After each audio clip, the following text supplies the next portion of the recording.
Hello everyone, it's Elton. Welcome back to a brand new video. In this one I'm gonna be showing you how I made the highly anticipated dog Miraculous. It's gonna be the last video of the year, and also just a little announcement. If you want to know about my upcoming Q&A, if it happens and if you really want it, stay till the end. If you're here for the DIY only, let's get started without further ado.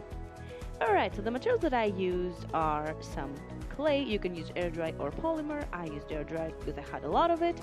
And some acrylic paint. I used white, red, black, and yellow, but you can use orange instead of red and yellow. I just didn't have any orange, didn't want to go buy some, since, you can mix red and yellow and get it. Alright, so for the first step, you're gonna take your clay and you're gonna roll out a thick, long snake, just like this one. Now, the important step is to measure this around your neck, since this is going to be fitting you as a slide-on.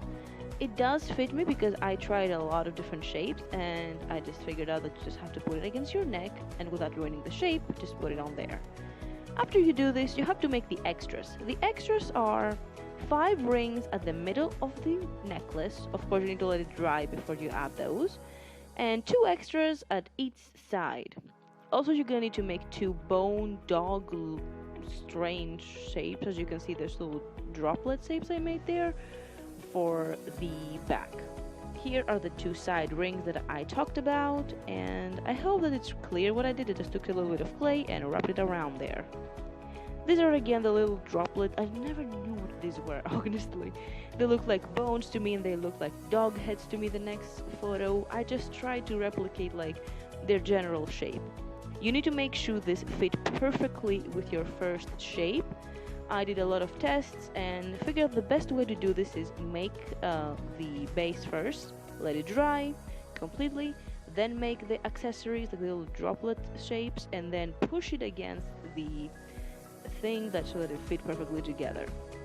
After you make everything, you need to paint it. I painted the little dog head droplet thingies white, the base, and some orange.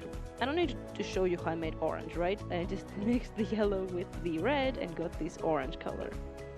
I don't think the painting needs a lot of explaining, but after that I used some uhu glue to, I hate saying the droplet thingies, but that's what I did.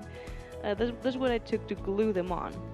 This is the final result. I hope that you're happy with it because I really like it. And if you have any questions about how I made this, please be free to ask them in the comments. I answer all of my comments. Instead of the hate comments, I don't answer the hate comments because, I just don't. Alright, so about my Q&A. I will be doing a video in the next few days if you want me to do it. Ask me questions down in the comments. If I get enough questions, I'll make a Q&A video in the next few days. If I don't get questions, I'm just not gonna do it. It's up to you, so if you want to know more about me or what I do or who I am, feel free to answer me any question you want. Please try to stay relatively polite and don't be explicit, but I know that you guys will ask really nice questions. So if you want this to happen, once again, please let me know in the comments. I'm really curious what questions you would have about me. Like, I wanted to make this video for like my 200 subscriber special, but I ended up not doing it for the 200 subscribers because I surpassed them faster than I thought. So I'm doing it for my 250 subscriber special. It's my first special, yay! Thank you so much, and I can't even believe so many of you would subscribe to me. I mean, that's crazy. I love you all, and ask me if you want. I'll see you next time, bye!